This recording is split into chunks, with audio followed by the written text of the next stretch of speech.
కర్మ ఫలితం అనేది ఒకటి ఉంటుంది. ఏదైనా పొరపాటు చేస్తే డెఫినెట్గా అంతకంతకు కర్మ అనుభవించాల్సిందే. ఇప్పుడు నేను ఎందుకు ఈ మాట చెప్తున్నానంటే, చైనా భారత్ పైన ఏదో కుయుక్తులు పన్నాలి, కుట్రలు పన్నాలని చెప్పి ఆలోచన చేసి పాకిస్తాన్కి మిసైల్ అందించి, పాకిస్తాన్కి డ్రోన్లు అందించి, అక్కడి చైనా అధ్యక్షుడు జిన్పింగ్ పెద్ద ఎత్తున మద్దతు తెలిపి పాకిస్తాన్ వైపుగా ఉగ్రవాదాన్ని పెంచి పోషించే విధంగా నిలబడ్డాడు. కానీ ప్రాక్టికల్గా వస్తే ఏమైందంటే, అంతర్గతంగా జిన్పింగ్కే ఒక ముప్పు ఎదురైంది.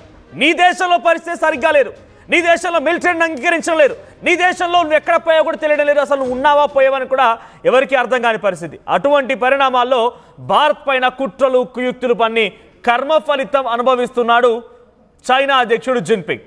సో ప్రస్తుతానికి జిన్పింగ్ ఎక్కడున్నాడో కనిపించకుండా పోయాడట. బీజింగ్ వదిలి ఆయన పరారైపోయినట్టుగా తెలుస్తోంది.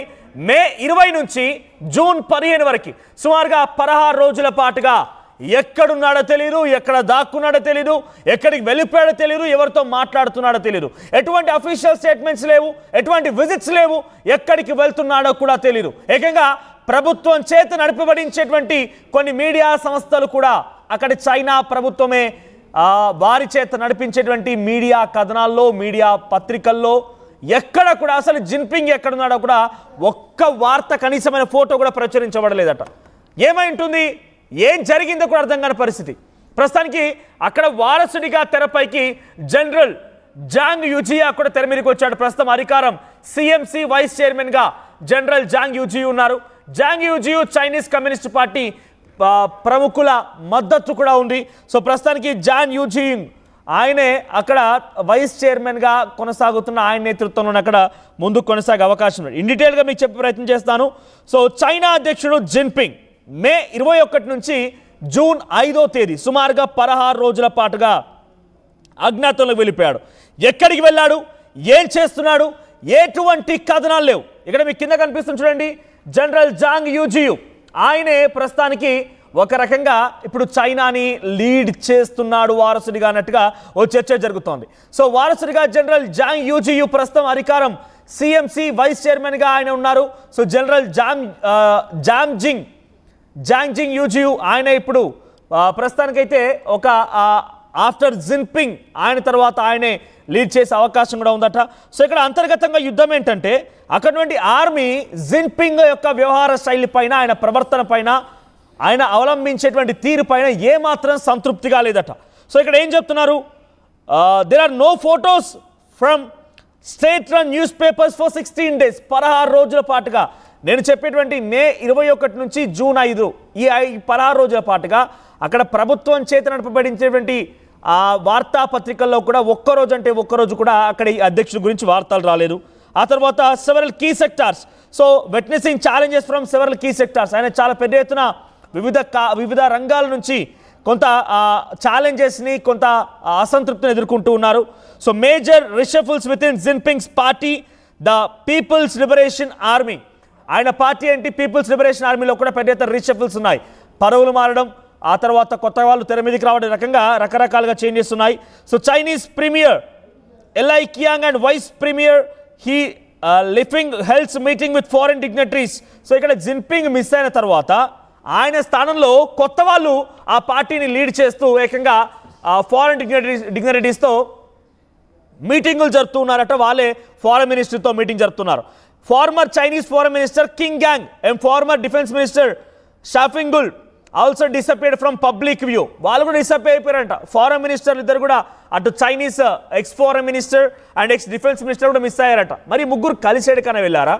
ఈ ముగ్గురు పైన తీవ్రమైన వ్యతిరేకత ఉన్న కారణంగా ఏదైనా కలిసికట్టుగా వేరే ప్రాంతానికి జంప్ అయిపోయారా? ఆర్మీ నుంచి వచ్చిన వ్యతిరేకత కారణంగా జిన్పింగ్ ఎక్కడికైనా పారిపోయాడా? ఇంకా ఏం తెలియడం లేదు.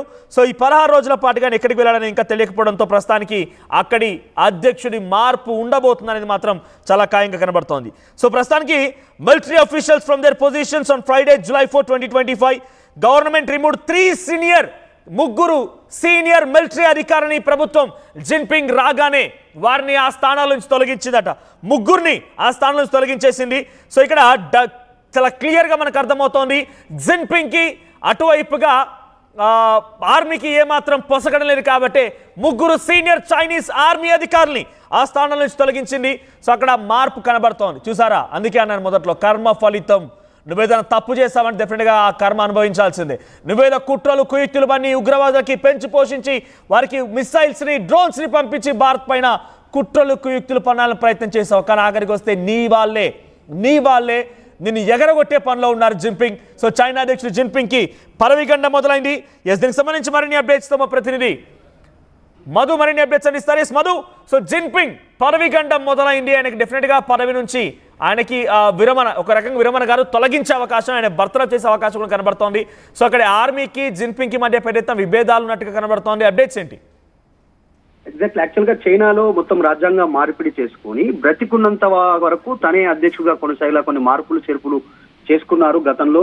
దీనిపైన పెద్ద ఎత్తున వార్తలు వినిపించాయి. అంటే ఒక రకంగా చెప్పాలంటే నియంత పాలన కొనసాగుతుంది చైనాలో గత కొంతకాలంగా. సింగిల్ లైన్ ఎజెండాలో అధ్యక్షుడు నిర్ణయం ఏం తీసుకుంటారో దాని ప్రకారం కొనసాగుతుంది. సో దీంతో వ్యతిరేకత మొదలైంది. సో అధ్యక్షుడి మార్పు కోసమే ప్రయత్నం జరుగుతున్నట్టుగా చర్చ కొనసాగుతుంది. దానికి రీజన్ జిన్పింగ్ కనిపించకపోవడం, దాంతో పాటు గతంలో అత్యంత కీలకంగా ఉన్నటువంటి వ్యక్తులు హైడ్ అయిపోయారు కొన్ని సంవత్సరాల పాటు. మళ్ళీ ఇప్పుడు వాళ్ళు ముగ్గురు ప్రత్యక్షం కావడం, ప్రతిపక్షానికి సంబంధించినటువంటి నాయకులు గతంలో అధికారంలో పెత్తనం చెలాయించినటువంటి వాళ్ళు మళ్ళీ యాక్టివ్ కావడం.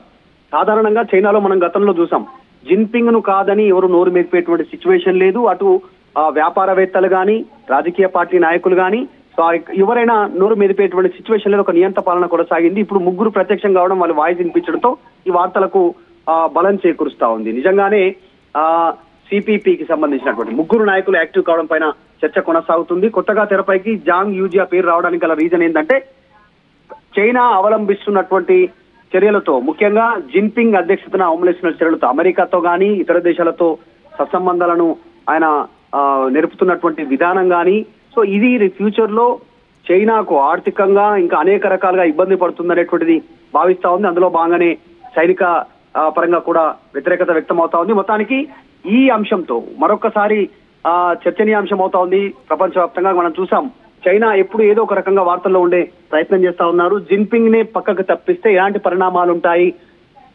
ఇతర దేశాలపైన, ప్రపంచం పైన అనేటువంటి కూడా చర్చ ప్రారంభమైంది. జిన్పింగ్ ని అధికారం నుంచి పక్కకు తప్పిస్తే భారత్ లో కూడా కొన్ని ప్రభావాలు పడే అవకాశం ఉంది. సరిహద్దు ప్రాంతాల్లో కానీ ఇంకా ఇతరత్రకు సంబంధించినటువంటి విషయాల్లో కూడా మన పైన దాడులు జరిగే అవకాశం ఉంది.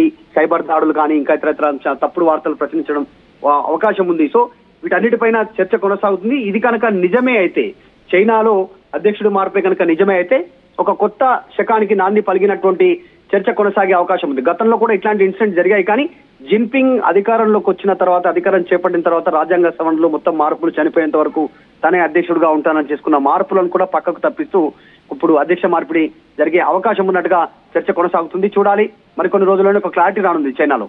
రైట్ మధు. సో 2013 నుంచి కూడా ఆయనే అక్కడ ప్రెసిడెంట్గా ఉన్నారు. 2013 to 18 ఆయనే ప్రెసిడెంట్గా ఉన్నారు ఫస్ట్ టర్మ్లో. సెకండ్ టర్మ్లో 2018 to 23 ఆయన ప్రెసిడెంట్గా ఉన్నారు. రీసెంట్గా కూడా మళ్ళీ 2023లో ఆయన గెలుపొందారు. 28 వరకు కూడా ఆయన టర్మ్ ఉంది. అయితే ఇక్కడ ఆర్మీ ఆయన తీసుకున్నటువంటి నిర్ణయాల మేరకి ఆర్మీ వ్యతిరేకంగా మారింది. సో ఆర్మీ పర్సన్స్ వ్యతిరేకంగా మారిపోయారు. సో ఆర్మీ అంతా కూడా వ్యతిరేకంగా మారిపోవడంతో సుమారుగా 16 రోజుల పాటుగా ఆయన ఎక్కడున్నాడో కనిపించడం లేదు. ఎవరికి అంతు పట్టకుండా ఎక్కడికి వెళ్ళిపోయారో తెలియలేదు. ఆయన ఎక్కడ దాక్కున్నారో తెలియదు, ఎక్కడికి పరారైపోయారో తెలియదు. ఆయనతో పాటుగా X foreign minister, X defence minister కూడా పరారైపోయారట. సుమారుగా 16 రోజుల పాటుగా ఎక్కడికి ఎవరికి అందుబాటులో లేకుండా పరారైపోయి అక్కడి నుంచి వారంతా కూడా మళ్ళీ డైరెక్ట్గా బహిరంగంగా వాళ్ళు మళ్ళీ ప్రజాక్షేత్రంలోకి వచ్చి మళ్ళీ చైనాలోకి ఎంట్రీ ఇచ్చి, అంటే డైరెక్ట్గా పబ్లిక్లోకి ఎంట్రీ ఇచ్చి అక్కడ కీలకమైనటువంటి ముగ్గురు సీనియర్ అధికారులని పీపుల్స్ లిబరేషన్ ఆర్మీ అంటే చైనీస్ ఆర్మీలో నుంచి ముగ్గురు అధికారులను తొలగించారు. ఆ ముగ్గురి అధికారుల తొలగింపే ఇప్పుడు పెద్దెత్తున అక్కడ చైనాలో ఇక ఆర్మీ వ్యతిరేకత కనబరిచిన తర్వాత తొలగించేటువంటి ప్రయత్నం చేశారు. కానీ చాలా క్లియర్గా అటు జిన్పింగ్ అయితే ఆర్మీ వ్యతిరేకంగా మారినట్టుగా అయితే చాలా క్లియర్గా అర్థమవుతోంది. సో కొంత రీషఫుల్ చేసి పీపుల్స్ లిబరేషన్ ఆర్మీలో కొన్ని మార్పులు తీసుకొచ్చే ప్రయత్నం జిన్పింగ్ చేశారు. ఇందాక మా ప్రతినిధి మధు చెప్తున్నట్టుగా ఎల్లకాలం పాటుగా తను బతుకున్న రోజులు తానే అధ్యక్షుడిగా ఉండాలి, ఎవరు కూడా రావద్దనే ఒక దురాలోచనతో చైనా జిన్పింగ్ ప్రయత్నం చేస్తున్నట్టుగా కాన్స్టిట్యూషన్లో మార్పులు, ఆర్మీలో మార్పులు, బహుశా ఎన్నికలు ఉండకూడదు, ఎన్నికలుండా నేనే ఉండాలి, ఎట్టి పరిస్థితిలో జిన్పింగ్ అనే పేరు తప్ప చైనాలో ఇంకో పేరు వినిపించకూడదనేటువంటి ఒక దురహంకార ధోరణి, ఒంటెద్దు పోకడలతో అటు కమ్యూనిస్ట్ పార్టీ ఆఫ్ చైనాలో కూడా ఆయన కొంత అంతర్గతంగా పార్టీలో కూడా వివాదాలు ఎదుర్కొంటున్నారు, కొన్ని ఆరోపణలు ఎదుర్కొంటున్నారు.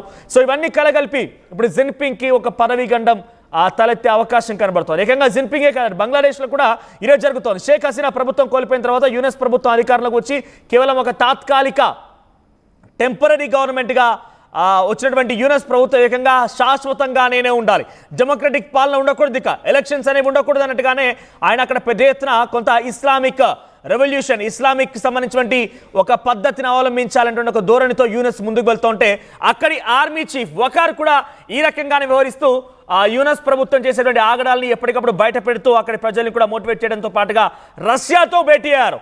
బంగ్లాదేశ్ ప్రస్తుతం ప్రధాని యూనస్ కి వ్యతిరేకంగా రష్యా అధ్యక్షుడు పుతిన్తో భేటీ అయ్యారు. నాకు మీ సహకారం కావాలని కోరారు. అయితే అక్కడ యూనస్ కూడా ఆర్మీ చీఫ్ వకార్ని మార్చాలని ఒక ఆలోచన చేశారు. వకార్ని మారిస్తే సరిపోతుంది, మేము డెమోక్రటిక్ పాలన ఉన్నది, ఇక నేనే బ్రతుకున్న రోజులు నేనే ఇక్కడ ప్రధానిగా ఉండిపోతాను ఒక దురాలోచనతో యూనస్ కూడా ప్రయత్నం చేసినట్టుగా కనిపించింది. ప్రస్తుతానికి ఇక్కడ వకార్ని మార్చేటువంటి ఆలోచన కొనసాగుతోంది. ఇక్కడ సేమ్ చైనాలో కూడా జిన్పింగ్ వ్యవహారం పైన కూడా అక్కడి ఆర్మీ సీనియర్స్ వ్యతిరేకంగా మారడంతో ఇక్కడ ఆ ముగ్గురిని మార్చితే సరిపోతుంది. ఇక ఎప్పటికైనా చైనా నా చెప్పు చేతల్లో ఉంటుంది, ఎక్కడ చూసినా కూడా నేనే దానికి ప్రధానిగా ఉంటాను, నేను ప్రెసిడెంట్గా ఉంటాను, ఎవరికపైన ఎన్నికలు ఉండవు, నన్ను ఓడించేవాడు ఉన్నట్టుగా ఒక రకంగా